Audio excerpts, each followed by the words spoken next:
Hello and good evening, and welcome to episode 55 of the Grove Podcast.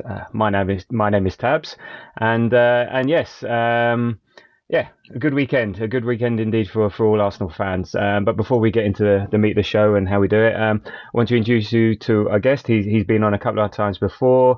We've done a community special on this guy. So Ian, Arsenal Canon Picks, welcome to the pod. How are you? Thanks very much, Tabs, and thanks for having me on again. Yeah, I'm good. I'm a bit tired after yesterday's epic journey, but it's always made a bit easier when we win. So yeah, I'm good. I'm in good form. Good, good stuff. Yeah, we were talking just before the show, as in you. So you fly over from Dublin, is that correct? Yep, yep. Yeah, and it was a pretty windy day. So look, I'm glad you made it back in one piece, and you're on terra firma, and we're able to chat today. Look, before we get into stuff, why don't you tell people actually, what it is that you do? You're part of the Arsenal online community, and you do sort of represent a lot online. So why don't you just give people a quick idea of what you do and why actually this weekend was a big weekend for Arsenal Canon Picks? Yeah, so basically, Art Cannon Picks is a page I set up a good few years ago. The idea being just for people to send in cannons, pictures of cannons. So if you're on holidays or if you live near one, just take a picture of it, send it in, tell us where it is, and yeah, it's just to kind of engage with the Arsenal community. Really, is why I set it up, and it's amazing the amount of support that the page gets because this weekend, as you said, was a big weekend. Yesterday, I posted my 500th cannon, which is kind of crazy. We've had cannons in from uh, let's say 52 different countries across six continents. We haven't had any in from Antarctica yet. I think you do well to find one up there. So if anybody fancies, digging up a bit of snow to find a cannon up there, it would complete the set. But yeah, so that's what we do. And yeah, this weekend we our 500th cannon yesterday. So yeah, very very excited about that. Well, congratulations on that. And I have actually been to Antarctica, funnily enough, but no, there were no there were no cannons there. You'd have to make one out of the snow. Out I'm of afraid. snow, yeah. There we go. So anyway, congratulations on that, and here's to the next 500. So Thank you. in terms of today, so we'll do a review of Arteta's 250th game in charge of the Gunners, the excellent result and performance against Forest at home yesterday, and then in part two we'll have a preview of our fifth Champions League tie against Sporting Lisbon away on Tuesday. So, as we have our format, so Ian, what was your highlight and low light from yesterday's game? Yeah, I was thinking about this, and it kind of has to be. There was lots to be happy about yesterday, but I think that the highlight for me has to be Nwaneri's his cameo in general, but his goal in particular.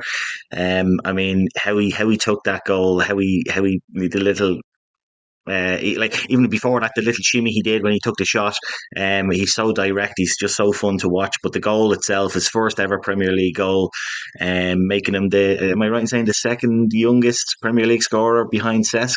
Yeah. So yeah, that was just a huge moment. We all couldn't believe it. Up in the stands, we were just going, "Oh my God, this guy! We have a player here. He's so exciting. He really is." So that's my highlight. My low light was, again, it's hard to find a low light when there's such a positive game has taken place, but my low light was the outrageously long time it took VAR to disallow Timber's goal. I was looking back at it today. In stadium, it's hard to judge how long it is, but it took them 2 minutes and 40 seconds to make that decision. And I know it was tight, and they have to get it right as well. The PGMOL are under a lot of, and VAR is under a lot of scrutiny at the moment, but still 2 minutes and 40 seconds. The game was only 4 minutes long, and it took them that long. The players were trying to keep themselves warm, and they were doing little sprints and little jogs and stretches and stuff. But and I know the automated offside is coming in. It was supposed to be in recently, but is that going to really quicken things up? I don't know if it will. It should, but even that's been delayed till next season apparently. So, but yeah, that was my low light. It was just an unnecessary length of time to in the cold and wet as well, like to have that kind of decision take No, that long. no, I agree. Actually, I'm surprised you said that. It felt like longer. Everyone was getting impatient, saying what's going on. we all knew it would be tight, and actually, the longer it goes on, the more you think, oh, it's going to be a goal, it's going to be a goal. So, but yeah, what frustrated most, it took its time. You're right; they have to get it right. Automated offsides, it's pretty much instantaneous. So you don't have that issue as far as I know. For me, the biggest problem was that it killed the momentum. I know it was only 4 minutes in, but I think we had a chance before that. We actually started off really rapidly, so it just killed the momentum, sucked the life out of the game, and it just took a while to get going, especially when it's disallowed. There's that disappointment, and keep going. So no, that's good. Yeah. So. I mean, for me, the highlight was, I don't know, I felt like a kid at Christmas. I was posting on Blue Sky on Threads, like, oh, it's Arsenal Eve, and now it's Arsenal Day. And it's sort of like, it felt like, I was so anticipating this fixture. I was so looking forward to it, with the international break and so on, with the draw against Chelsea, and then they had 2 weeks off. And I think we needed it. And I think we discussed it in the last pod. It was a good time to actually have a break. But yeah, I was like a kid at Christmas, and I was like, woke up early, and I was like really excited. So just having the game back and being there and being at the stadium, and etc. So that was great. My low light, I think, were the, as you said, it wasn't much, but the soft yellows from Hooper, the referee, the one on Jesus, the one on Saka, even Jorginho, just like, it was like, oh, good, is this going to be another red card waiting to happen? And I think that's actually part of the reason why Arteta took Jorginho off, was because he'd already made one slight tackle. He's not the quickest. If he gets exposed, dives in down to 10 men. So I think he was risk averse there. So it was just frustrating. I mean, he did do a pre-assist, I think, for Nwaneri's goal, but so maybe that he made up for it. But so I thought the soft yellow. So that was my highlight and low light of the game, and there we go. And Chris, the guy who sits beside me in the stadium, I just went to the loo at half time, and he was saying the stats came up at half time, and we had committed 4 fouls in the first half and got 3 yellow cards. I mean, seriously, it's absolutely insane. It's insane how something like that can happen. But yeah, I can understand your frustration. Yeah, it's ridiculous. Why didn't we get a 4th yellow card to match him up? I mean, come on. And the ironic thing was, I looked back because I wanted to see. It's hard again in stadium to see where the yellow cards, and I looked back today, and the Jorginho yellow card, the referee kind of pointed to, when they're saying it's multiple fouls, and he was kind of pointing to other places where Jorginho had fouled, and I was thinking, well, if there was only 4 fouls, and obviously 3 of them were yellow cards. The only other foul was like one other by Jorginho. It must have been so you can't really book somebody for a totting up, because the actual foul Jorginho got booked for, it was barely even a foul. He just ran beside him and brushed off him, and the player fell over. It was insane, but no surprise with the referees nowadays. Yeah, very very frustrating. Anyway, luckily, for once it didn't make a difference, so I think we managed that really well. So in terms of the lineup, I think we're all expecting, I think, because we had the international break, because players were staying back and resting, I think we're expecting a strong lineup. I think we're expecting Rice to be fit, Saka, Ødegaard, Marino, so we get to see that midfield, Havertz up front. So yeah, I think we were expecting, right, it's a must-win game. It's the beginning of a big block. We need to get some momentum. So when the lineup did come out, I think there must have been a lot of surprise, shock, for everyone. So we had Raya, Timber, Saliba, Gabriel, Calafiori. So at least the back 5 were solid and as expected. Then Marino, Jorginho, Ødegaard, Saka, Jesus, and Trossard. So big surprises with Jesus and Trossard and Jorginho. So how did you feel when you saw that? I think we're all a bit nervous. Forest are a tricky team. They're defensively sound. They're on form. So you're thinking we need to go in strong. So how did you feel when you saw that lineup? Yeah, like you, I was very surprised that he didn't go full guns, because that's kind of generally what Arteta does. He kind of puts out his strongest lineup most of the time. But then, I not that I was annoyed or anything by it, but I was surprised, and I was thinking, oh God, I hope this doesn't come back and bite us and bite Arteta. But the more I thought about it, I thought, you know what, if this game goes well for us, and thankfully it did, I thought it was quite an astute thing to do, because there was plenty of players who needed rest. We know Rice has had a toe injury. They're saying he had a broken toe, so that's invaluable rest now for him.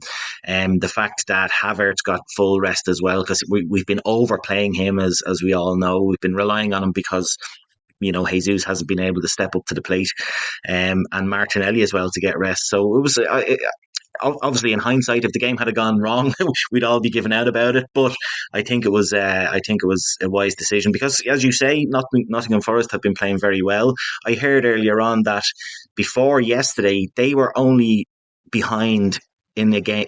Sorry, they were only behind in 102 minutes of Premier League football this season, that's the lowest of any team in the Premier League. So they very rarely go behind, and I was surprised to hear that. So they're no mugs, but thankfully it worked out, and I think it'll stand us in good stead for Tuesday and for the next few games that those players got rest. No, no, absolutely. I mean, on your point, Arteta said on the rotation, changing half the team, I know the risk. You're right or wrong in relation to the result. Today, if we had lost, people would be saying, Mikel is crazy. Why is he leaving Thomas Partey, Declan Rice, Martinelli, Kai Havertz, and other players out? And you're right. So it worked for him. I think what this showed was an example of what he intended from day one. That if we have a full squad, that we can rotate around, we bring people in, take people out to play certain games and certain fixtures, so then we even out those minutes, so we're not stressing, as particularly someone like Havertz, Havertz and something like that. So and it seemed like he focused a lot on players who had been with him during the international break, who hadn't gone away, and maybe actually that's the thing, because normally after the international break we do actually start quite slowly. A lot of the players that go away, like especially the Brazilians, they wouldn't have come back until the Thursday, because their game's on the Wednesday in South America. So actually he hasn't got much of a time to get them together. So actually you normally go, well, actually I'm going to play the same team that we always play, because I don't have to work on the training ground with them, because they know what they're doing. Now we haven't been playing the same team all season, so that's thrown out of the window. So I think maybe it was just going with, like, okay, who have I had? Who have I been able to talk to? Who's got energy and things like that? And this is a perfect example that post international break, maybe this is the way forward. Is that let's see who's around, let's see who hasn't gone away. They're the ones who are ready and raring to go, and we use them. So I think this is a really good example of using our squad. Again, the result makes a difference, but you could see, as I said, we actually started off really quickly. So if we look at the game itself, I was expecting it to be a slow start, a slow burner, 0-0, 1-0 at half time, and then we kick on. But no, we were on it from the very beginning, and I think overall it was actually, the result was brilliant, but we actually had the performance to go with that result. And I think anyone would have taken a 1-0, let's go home. I said, let's get the roll going. We know we need to win a bunch of games, but actually it was really good to see. I mean, the performance matched the result, the passing, the movement, the interplay, and it was like the Arsenal that we know and love. And we recognise this team. We haven't recognised the team that we've had all season, and that's down to various reasons. And so this is like, and I think we said this is the season starts now, and this is Arsenal. So it was fantastic. I mean, how did you feel about how we played, and what did you like, and about what you saw there, particularly the first half and the beginning of the second half? Yeah, I fully echo what you're saying. After the international breaks, it can be quite slow. It helps being at home as well, I suppose. But we were on it from minute one. Like Trossard missed a really good chance in the second minute. The linesman put a flag up for offside for that, but I look back at that and he wasn't offside. But he kind of scuffed at it. But then, like, we just went again. Timber scored the disallowed goal, and obviously the 2 minute and 40-second delay hits, and there's a little bit of a drag and a lull. But yeah, we were completely on it from minute one. And like, the person who obviously, well, for me anyway, who makes all that difference was Martin Ødegaard. Like, he's just so good at making us tick. He's so, as we talk about the press, how good he is at that, but he interlinks everybody. And him and Saka, I was genuinely over in the first half, I'm in the clock end upper, like, kind of corner flag, and it may be a little bit down from the corner flag, but like I get to see Saka right in front of me, and I remember sitting there thinking it must be so much fun for Martin Ødegaard and Bukayo Saka to play football with each other. How they interlinked with each other was beautiful. And you're right, it was much more like the team that we've come to know and love over the last couple of seasons. And we all know what's happened to us so far this season with injuries and red cards and so on. And so yeah, it was just a breath of fresh air to see us start like that and continue in the same vein. Yeah, it was magic. No, indeed. I mean, I think there were still some imperfections, and there's still room for improvement. So, which is great. But no, I think Odegaard and Saka were the stars of the show, and this game, and we even saw a bit of it in Chelsea, just goes to show how important Odegaard is to us. What an important player he is.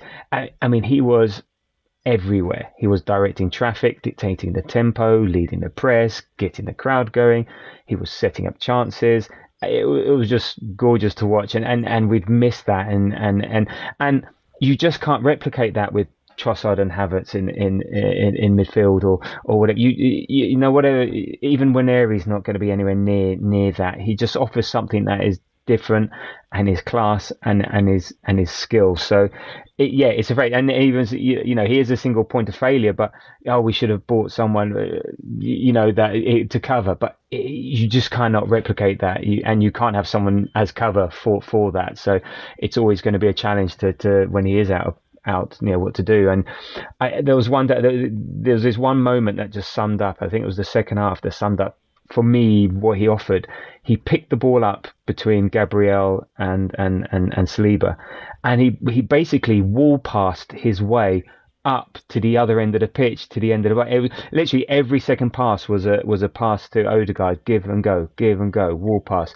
Just, hey, I'm lending you the ball, now give it back. I'm lending you the ball, now give it back. And it was just beautiful to watch. And Forest had no answer to that, and it was good. And then also the other thing he offered is that, and I'll let you talk about Saka, is that it made Saka's life so much easier. Saka has someone, that they seem to have a telepathic, way of communication.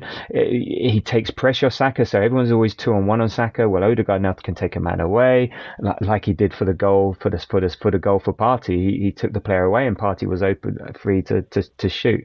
So he occupies the defenders and stuff. So it's just, yeah, our captain and stuff. So yeah, he's amazing on there. And I think he completed 60 of his 67 passes, and 6 of those were creating chances for his teammates. So we miss his creativity. So not only the injuries that we had and particular people, when your best player, because I think he won player of the season, is out, you are going to suffer. If Salah's out for Liverpool, they're going to suffer. Look at Man City. Rodri's out, they're suffering. So, he's fantastic, and Arteta was eulogising him and things like that. So nice to have him back, and he looked, he got a good run out, 70 minutes, win the game, and then he got a bit of a rest. So, yeah. My only complaint about Odegaard is his goatee beard. But I'll let him have that. I was watching on Match Today. Really? Nah. You're better. You're better than that. That was horrible. But you don't need the goatee beard, no. no, exactly. But then that brings us to the other star of the show, our star boy Saka. So tell us about Saka.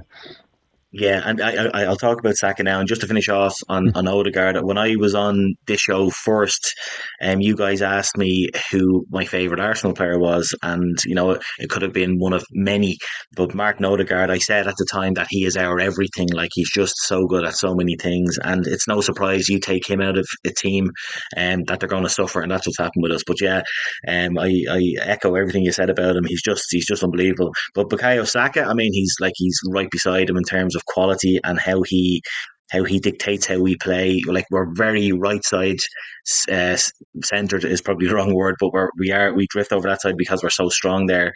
And the strength that, like, Saka's not a big guy, like in terms of height and also build, and he's not really big, but he's so strong. Again, in the first half, every game I get to see him at relatively close quarters, and he just bodies like defenders, no matter what size they are, and how he holds the ball off against them and brings Odegaard or brings Timber or Ben White, whoever it might be, into play.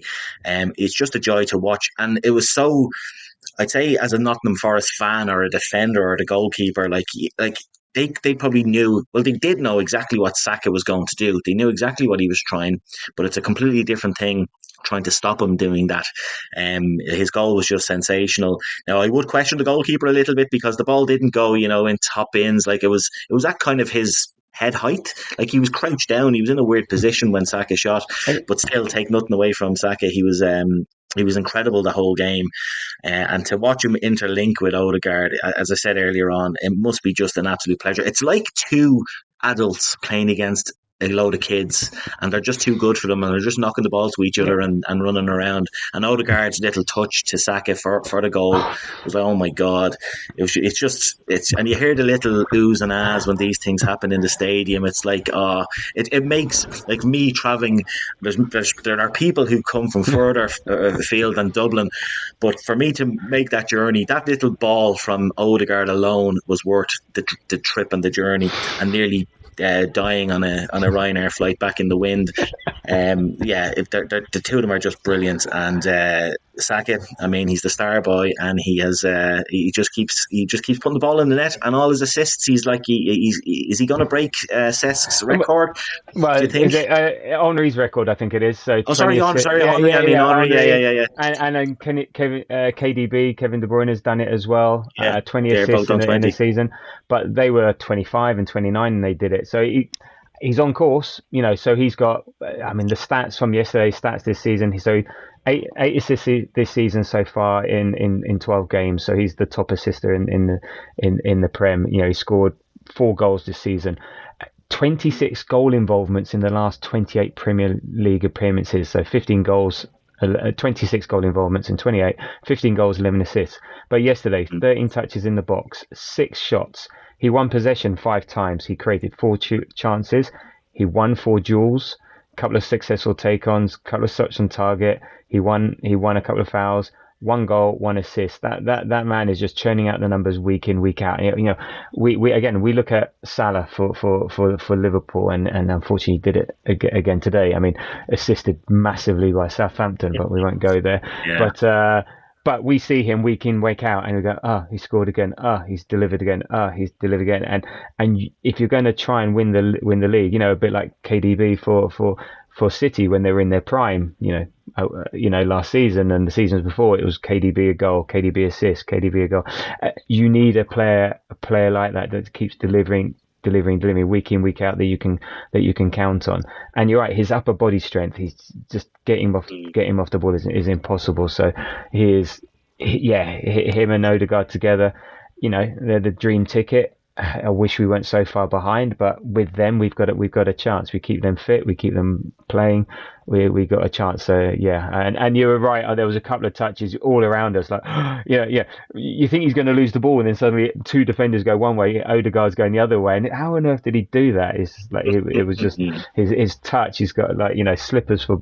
He's sort of playing in his slippers. His touch is so soft, and you're right, for that goal, you didn't notice it. You have to watch it to Jesus, that was beautiful. And I think I did the chef's kiss. I did chef's kiss when you're talking about it, because it was great. One other thing I thought was interesting about yesterday, and again another thing that's really important that we haven't been able to do, is that I think yesterday, so I think I'm diametrically opposite you. So I'm North Bank corner, so I get to see Saka the second half running into that corner. But I'm up a tier, towards the front. But just watching how important our fullbacks are, so Calafiori and Timber, to how we play. Again, Arteta's not had this throughout the season. People have been injured, people have been unfit, and just watching them and how they're part of our build-up. I mean, especially watching Timber, but they're so important. I think a lot of what he was planning to do this season was to have them being really, really key and dynamic, but they can defend as well, and they're big and they're solid. So, an upgrade on Kivior, an upgrade on Zinchenko and on Tierney and the likes. Calafiori wasn't 100% fit, but still did a great job. But Timber was amazing, and like Ødegaard, he was everywhere. I saw him. He was at the beginning of the second half. He was our most forward player at times. He was playing inside right. He was inverting. He was overlapping. We used the Mm. fullbacks to overload. They're always passing options through the channels.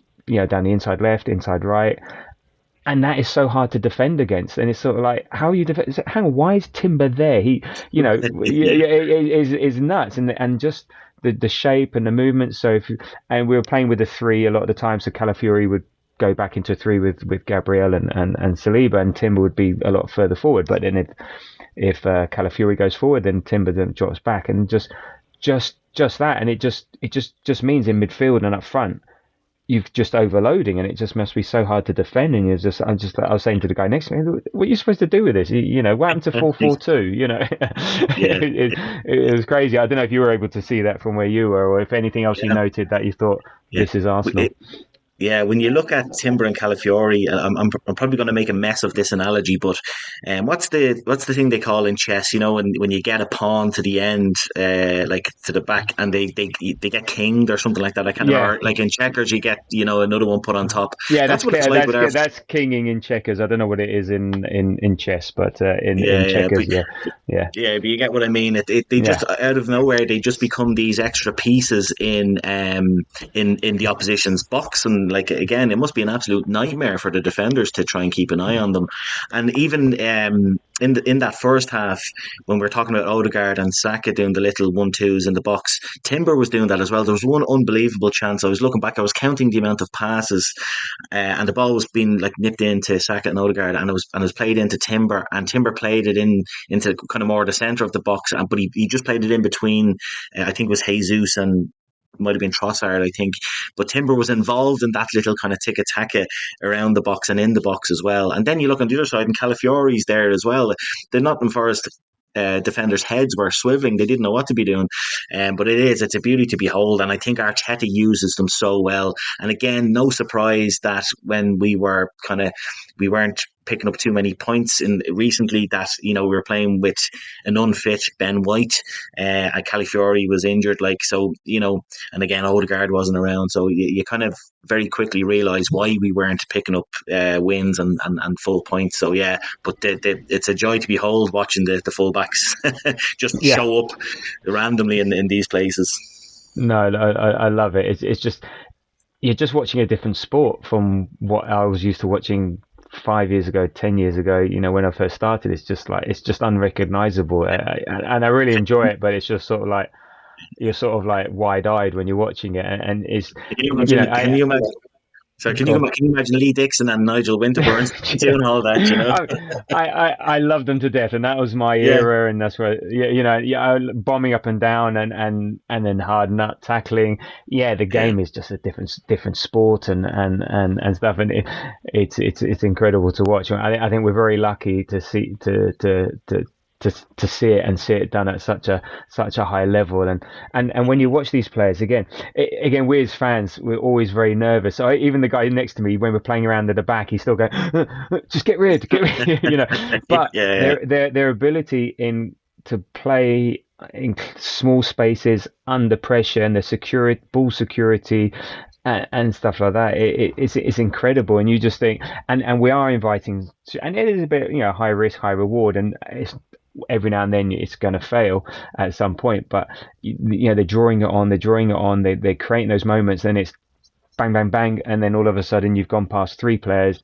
Forest have got players and they're gone, and you're in the attack. So it is yeah, great. And I said the vantage point we have is, I love being in the lower tier, in previous years, because you're there for the atmosphere. You sort of see but being up higher, you just yeah, get to see the game very differently, yeah. and it's just like, yeah, you're in awe a lot of the time. So It's it's fantastic. interesting. Look, yeah, in looking at the stats. So from a possession point of view, it was a very Arsenal Forest game. So Forest have been averaging about 30-odd% possession this season, and they're 34% to our 66.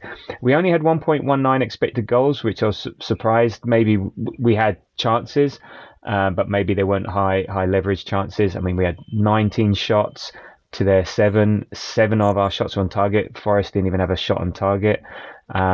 We only had one big chance. passing was great, fouls, corners, no, etc. So again, it was a dominant performance, dominant performance all round. So in terms of the first half, what happened is that we had the Timber goal, no goal in the 6th minute, the Saka goal in the 15th, and I think I agree with you. It felt like the goalkeeper went low down early, but and then I've rewatched it. It was such a powerful shot. It was maybe it just came so quickly through him. I don't know. He wasn't set. I think a lot of the time, because you're going shoot, and then suddenly he did, and I don't think he was set. He was just sort of, or he caught him off guard, and I was so surprised to see that him shoot and that go in there, and to hit it that hard when you're sort of running across the goal, because you have to twist your body around to get the momentum behind it. It was great. Yeah, Couple of other things. it's a hard skill to do that. Ah, To, as you say, twist your body and get power into it. yeah, Yeah, it was. And then we had the. I felt so sorry for Jesus. I really wanted him to get a goal. Yes, he was trying really hard, potentially too hard. I mean, he yeah. must have been. He looked happy for Nwaneri, but he must have been. Oh, for God's sake! This bloody teenager's been on for like 30 seconds and he's scored, and it's like. I mean, he was trying hard, still a bit hit and miss.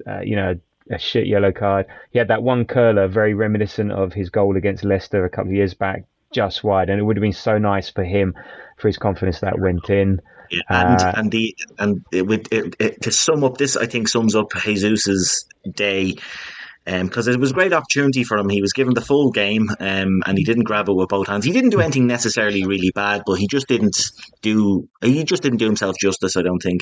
But what summed him up for me perfectly was his yellow card that he got came about because the ball was played into him and he dilly dallied on the ball. He just thought he had all the time in the world, and the defender came in and nipped it off him, and he then like trod under the defender's foot. Probably a harsh yellow card, but it just summed up his day. Like he just wasn't quite there. He wasn't, his concentration levels even weren't 100% there. So yeah, that stuck out to me. That yellow card, it just summed his day up.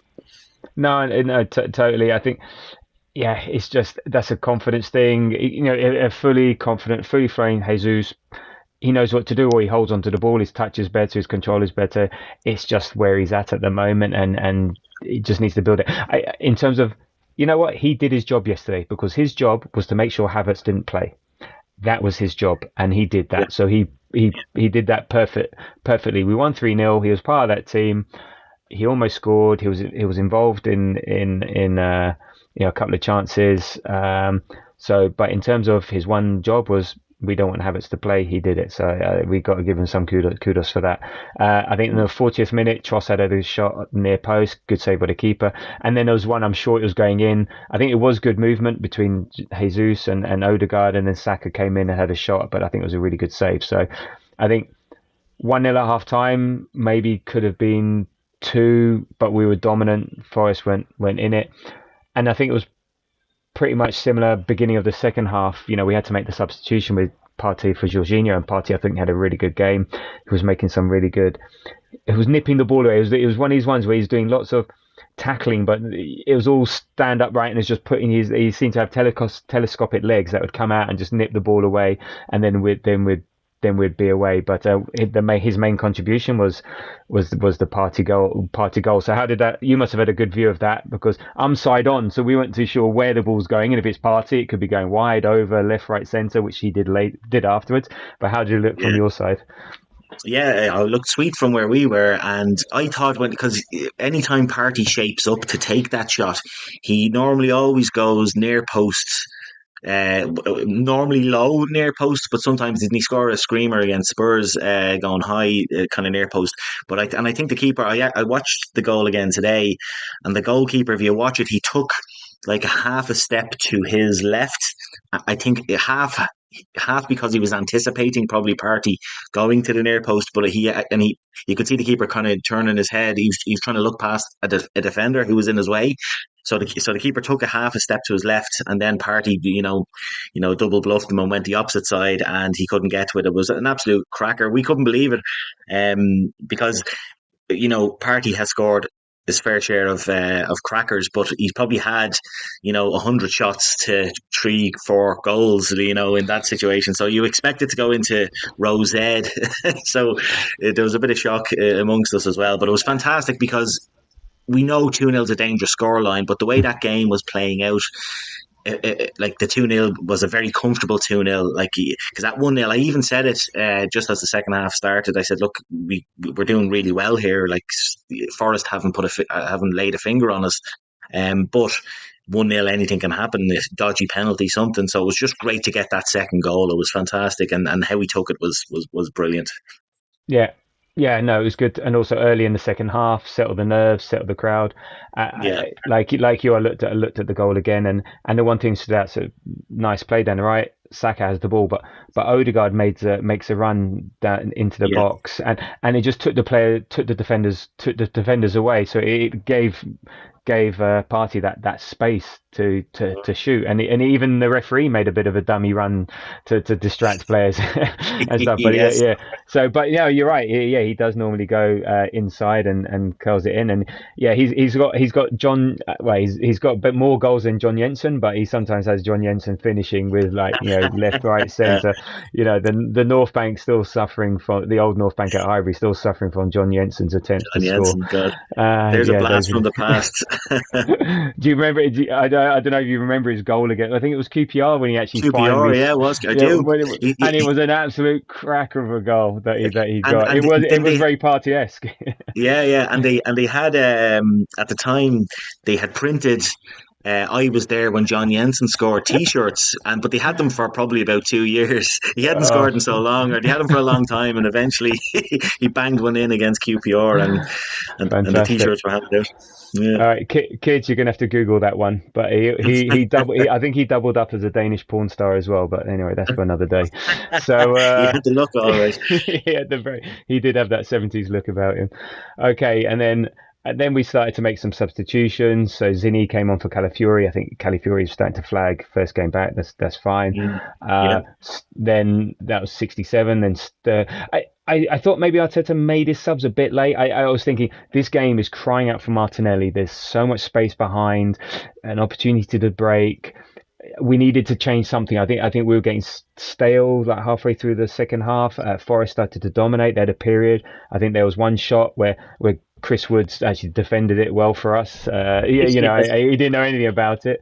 But they were starting to threaten and stuff. So I think we need to change it. And I think that's, again, Arteta's a bit conservative sometimes with his subs, because I said I thought Martinelli, that space he would do. But 82nd minute, Sterling came on, Nwaneri came on, Ødegaard and Saka came off, standing ovation, and then we had a lovely little cameo from Nwaneri. He first off, he did that in the 85th minute. He had that curling shot that went just wide. I think he sent the defender on holiday with the shimmy yeah, that he did. It bit was of just sort of shimmy.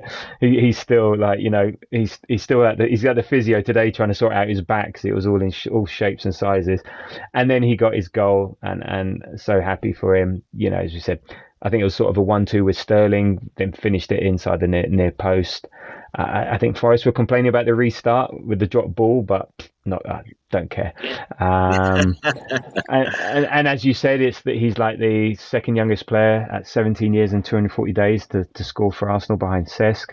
This is mm, my favourite stat. He's got more goals, more Premier League goals than Foden, Grealish, Bernardo, and ESR, all put together. So good on him. I think he's the third top scorer for Arsenal this season across all competitions. He's got four, three in the League Cup, one in the league, and actually he's actually on fire at the moment, because he's scored a ton of goals for England under 19s. He scored a few goals for us, so he's on fire. So I mean, with Nwaneri, the question is how he's being managed. Arteta came up with a very house building analogy about it, brick by brick, yes. and all the rest of it. That was very interesting for him to read. But yeah, how do you feel? Are you sort of clamoring him for more minutes? Do you want him to start, or do you think we're managing it just right? Yeah, I was talking about this on the Stansted Express train on the way back to Stansted yesterday with my travelling companions, and I think Arteta is playing it perfectly. If I'm being honest, the natural instinct is, oh, I want to see more of him, and I've been guilty of it as well. I've been, we went during that period where we weren't winning games, I was like, bring him on. He's the most likely to do something. But I think we're managing him perfectly, and just as Arteta says, just brick by brick, build him up, and like he's just so exciting. As soon as he gets the ball, like it was striking that. And not just yesterday, but against Preston and against who did we play in the first round of the Carabao Cup? Bolton. Yes, like as soon as he gets the ball, his first instinct is to just if he receives it with his back to goal, he just turns and heads. He just makes a beeline for the goal, and he has the skills. Like we spoke about that unbelievable shimmy where he sent. The poor Forest player back to Nottingham, and it's like in his DNA. He just gets the ball and he just goes towards goal, and it's so refreshing to see that. Like even as much as I love Martin Ødegaard, and I would let him marry my daughter if the time came, but he like sometimes you say about him, if you were to say something negative about him, is that he won't shoot. Like he sometimes takes too long, and he loves passing rather than shooting. Where Nwaneri is just it's like he has the ball and there's a line and there's the goal and he just runs, and he has the skills to go to it. And he's a bums off seat player. Like he's just unbelievable. And I'm going to say something very controversial, or maybe it's not. I don't know. And I'll ask you the question. I personally think that he is better now at this age, obviously because this is his age, than Saka was at the same age. I know Saka burst onto the scene as well, but I just think in terms of skill, and it might be unfair because Saka started at left back, so it's kind of a little bit of an unfair comparison, maybe. That's what I was thinking. I was thinking the comparison's a bit unfair because they said he started at left back or wing back. He wasn't an impact player. When he started to be more forward, then you saw it was capable. But I agree. I think we didn't know what Saka was. Whereas now we're seeing this massive potential when we can see, wow, this kid, he's younger than my son. The tight. I keep saying to him, what you've been doing with all your life, what you've been doing with your life, No, joking aside, he's great, he's fine, but yeah, so like but I think he shows. He shows more exciting potential because of the role that he plays, and as you said, he's very direct. He's not shy. What I did like about yesterday, he took it in his stride. There was no like big, I've scored my first goal for Arsenal, and he scored his first goal in the Premier League at the Emirates. There was no big, shock or like, oh my god. It was like, yeah, I've scored. What do you expect? And then even after the game, just going around shaking hands, clapping the crowd. He's not the best for smiling, but he broke into a little smile. But the fact that it all felt normal, and then the players were also treating him. You just look at these minute details, and you can read whatever you want into it. But even the players weren't going up to him and saying, "Hey, you scored your first goal," and giving him big kudos. No, it was like, "Well done, mate. Good game. Get back in the dressing room," sort of stuff. It wasn't. No one was bigging up the occasion because it all seems very natural. Yeah. There we say that Nwaneri likes to stay humble. I think he that's as impressive.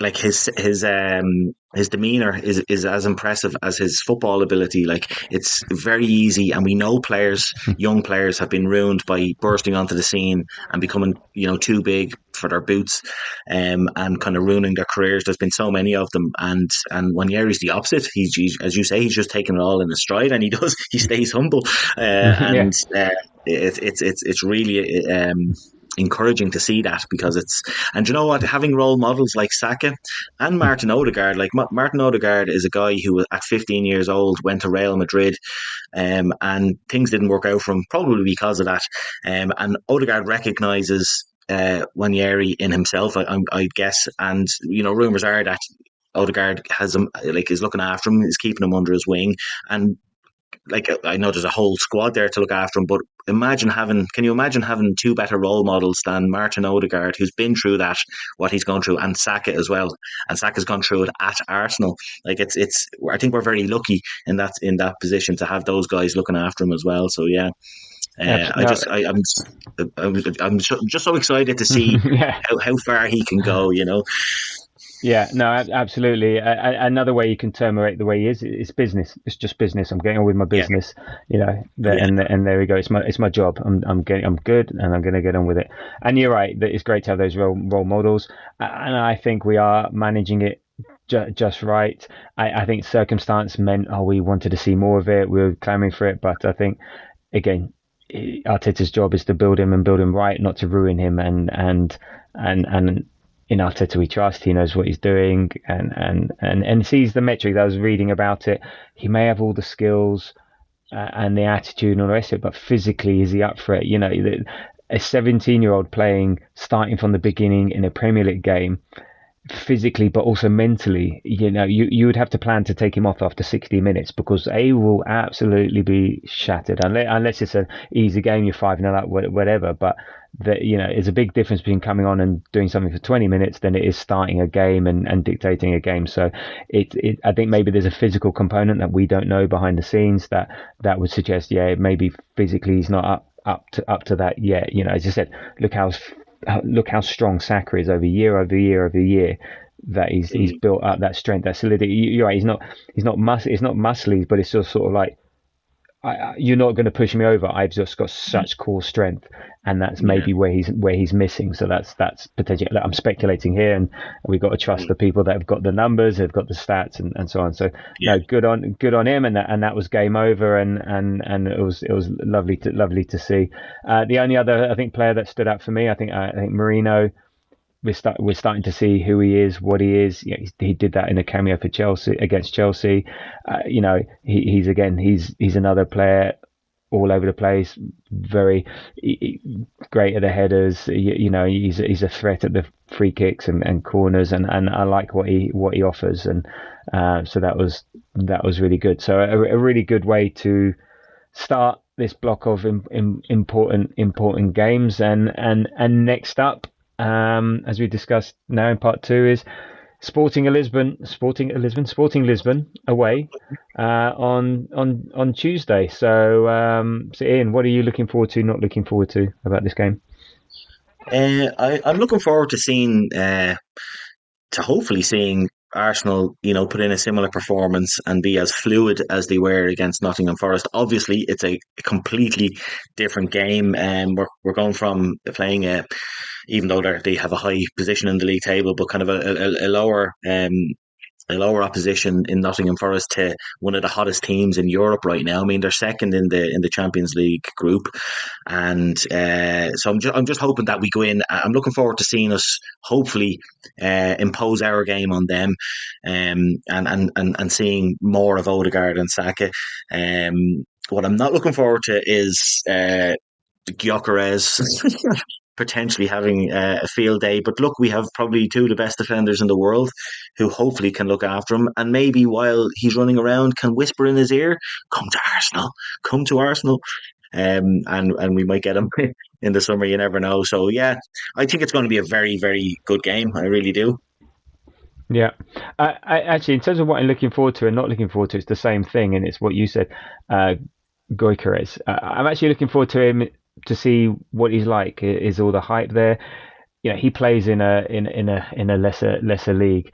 If this guy was so good, and there are no secrets in football anymore. Okay, the odd player goes here and there, but there are not many secrets. Everyone's got the numbers. Everyone's got the scouts. Everyone's got the stats.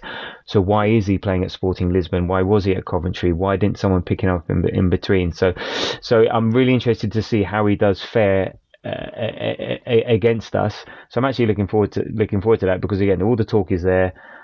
But then what I'm not looking forward to is after all the talk is true and he screws us over. So I'm hoping that then that's not the case. And look, okay, we're talking about Gyökeres. I did a bit of a research, so he scored. So in the Portuguese league, he scored 16 goals already in how many games? In 11 games. So he's their top scorer. He's got one assist. but also it's not just in the Portuguese league. He's been scoring for Sweden in the last 10 games in all competitions, including internationals. He's got 17 goals and 3 assists. Mm. 4 for Sweden against Azerbaijan, 1 against Slovakia. He scored a hat trick against Man City. He scored 4. I think, is that a beer or is that a football team? Estrella de no, but he's got he scored against Sturm Graz, scored against Estonia. So, but you still got to score. Okay, some of these aren't the biggest and best teams. Well, yeah, including Man City. But you've got to be there. You've got to score. We've played easy teams and not always scored. We have these top strikers, not always scoring. You saw Haaland yesterday struggling against a small team. So all these top strikers, you got to put the ball in the back of the net. So he is obviously a threat. And it'll be interesting to see how he performs against proper defenders, because I think Man City, they had a weakened team out. I think they're struggling with some injuries. So whereas if we've got Saliba and Gabriel and Timber and Calafiori, be interesting. But yeah, I'm looking forward to that. In terms of how we're going to set up, are you expecting us to go full strength? Yeah, in terms of, okay, we're going to bring the big boys back. Forest was Forest, but now, bring back Havertz, bring back Martinelli, maybe Rice if he's fit. I think it's important that the toe, if it's the toe, that it fixes properly, because otherwise you're just in and out. It needs to fix. So if he's fit, so yeah, what do you think? What do you think, or what do you want to see? I think he'll bring them all back. Injuries allowing. Because I think he might have to. Like, we're not firing on all cylinders in the Champions League, and we really really want to avoid those 2 extra games in February. We're 12th at the moment, but we're only 2 points off eighth. You want to finish in the top eight, obviously. And I think, like, if let's say we even got a draw against Sporting Lisbon and won the rest of our games, because this is probably our hardest remaining fixture in the Champions League. But, like, would you finish in the top eight if you say win 4, draw 3, say, and lose 1, or draw 2? Like, I don't know if that'll do it. I don't know if it'll cut the mustard. So I think tomorrow or Tuesday. I'm not saying it's a must win by any stretch, but I think he will go all out for the win, and therefore bring the big guys back and play. I think a lot of his decision making on yesterday against Forest was with Tuesday in mind. Um, because, no disrespect to West Ham or Nottingham Forest, this game on Tuesday is probably the hardest out of the 3. So I think he will. I think he'll bring them all back. Again, injuries allowing. Yeah, no, I agree. I think the only doubt would be Rice, but then you Yeah. play Partey, and Partey's playing well. It's a European game, so it's less stressy, and things like that. I think Martinelli and Havertz will be back for Trossard and Jesus, and then it's just whether we have Rice. He could go Rice Partey, but I doubt it. I think Marino would be also made for playing in Europe, but it's not going to be an easy game.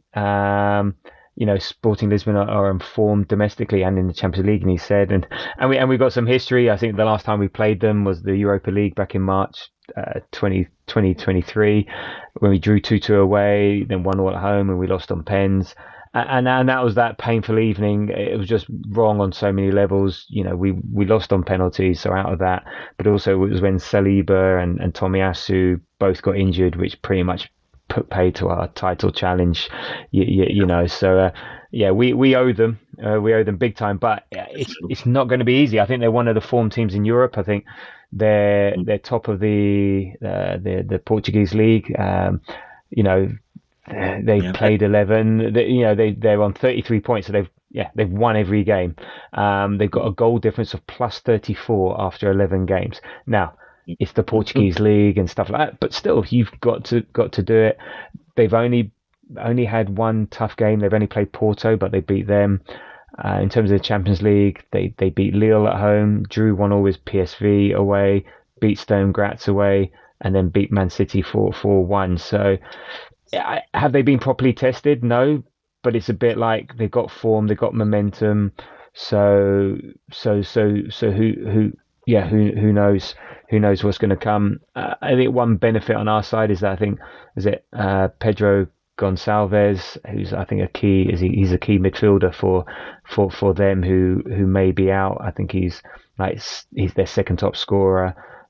He's their second assister, so that might be. Yeah, he's a bit of an attacker, I think. So yeah, he might be a challenge for us, and he's like their third top rated player. So yeah, Yeah. I don't think it's going to be easy. You're right. A win would go a long way because you're right. Because then after this, we've got Girona, we've got Sparta Prague, is it? And someone else. But yeah, we've got a couple of you and Monaco, or Dynamo Zagreb. So Dynamo Zagreb, Monaco, and Girona. So those should be 9 points. So I think a win away in Lisbon. Yeah, it will go a long way to securing top 8, Yeah. and we want to avoid that. Yeah. So Yeah, it's very interesting. I didn't realize, and I should have known that this is our first ever Champions League meeting okay. with Sporting Lisbon. We've never played them in the Champions League for. We played them 4 times, I think, in the Europa League, and then many moons ago back in some old European competitions. But yeah, it's the first time meeting Okay. in the Champions League. But yeah, you're right. A win would be massive, absolutely massive to finish in that top 8. Yeah. So with that in mind, what's your prediction for the game? Um, Obviously, there's a lot of Arsenal bias within our veins, so I am going to say I'm going to go with a 2-1 Arsenal win. We're going to let Gyökeres get a goal just so that Arteta sees it up close and personal that we need to sign this guy and get him in. He'll score a worldie. We'll give him that. We'll allow him that, but we'll win 2-1. Yeah, I actually wrote your scoreline before you even said it because I could just see you going to 2-1, and that's where I am with this. I think we can win 2-1. There we go. I'm not saying we will. If you were to put a gun to my head, which you're not that kind of guy, but if you did, I think a draw. I think if I genuinely think, you know what, so that I think it will end up being like a 1-1 or 2-2 draw. So if I'm going to be honest, I'll do that. I think we can win, but I just got a sense that they're on form away. Crowd, I don't know. Depends how it goes. But yeah, but if it's the team and if it's how we played against Forest, but yeah, Europe is just such a different game, different referees, just at a different tempo. It just Plus, feels very different. yeah, it's different, and what the biggest difference is that they have a new manager as well. Forgot about that. Yes. Yeah, Amarim had his first hiccup today with Man United. So yeah, and like Yeah. so, they've a new manager, which could be you might. Well, I was going to say new manager bounce, but it's not as though when the other guy left that they were doing too badly. Yeah, They were, as you exactly. say, So they've been unbelievable. But yeah, it'd be interesting how that affects them. The guy João Pereira, he used to play for them. He was their under okay, 23s manager, and then became their B team manager, okay. and got the job. So be interesting to see how he sets them up. I can only imagine he'll set them up very similar to. Yeah. Is it Amarim? Am I saying that right? Is that how the new I, Man United? yeah, I don't know. It's Man United Yeah, twat. That's what I'm yeah, gonna yeah. call The him. new Man United twat. Yeah, I like that. So that's going to be interesting to see how he lines up with that. And yeah, but look, sometimes we focus too much on the opposition, and also you have to Yeah, pay respect to the opposition all the time, no matter who you're playing. But they're going to be worried about us, and especially yeah, if all our big boys come back, we'll be a problem for them. So I'm just hoping, like. I keep thinking of the 4-1 win against Man City, but when you see the amateur team that beat Man City 4-0 yesterday, yeah. you don't really worry too much that Sporting beat them 4-1, you know. So yeah, I just hope again we impose our game on them, and I'm 2-1 with a Gyökeres screamer, and it just solidifies Arteta's interest in him. Yeah, well, you've changed my mind now. I'm going back to 2-1. So there we go. Actually, on that, would you spend 100 million on him? I don't Well, know. do you know what? He's 26. Is he 26? 27? I can't Yeah, remember. He's no spring chicken. Well, I say no, bloody hell. yeah, 26. No spring chicken. That's half my age. So it's like, yeah, yeah, yeah. I know we forget but how old we are, but it's a lot of money, and I'm saying that about Gyökeres, tongue in cheek a little bit, because Yeah. look, it's a risk. Anybody buying anybody for that amount of money, and it is a risk. But it's such an important decision who we get in that position in the summer. Well, I'd love to get somebody in January. Don't think it's going to happen. I don't think it's going to be possible. Um, but like, if I wouldn't be disappointed if we got him, but I wouldn't like to be going. I wouldn't like to spend like an obscene amount of money on him. But he does, out of all the strikers in Europe at the moment, like we've been linked with Sesko, Isak, sorry, Gyökeres himself. I think he's the hottest. Whether he'd remain to be the hottest if he came to us, I don't know. So there's a bit of recency bias in my love for him, but I wouldn't say no to him.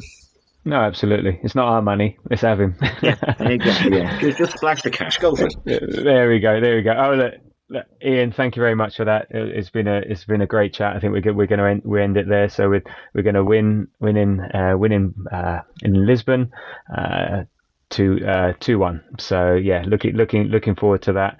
It's my wife's birthday, so we're going out for dinner beforehand, and luckily she wanted to go for dinner at 6, so I'll be back by 8. So there we Perfect. go.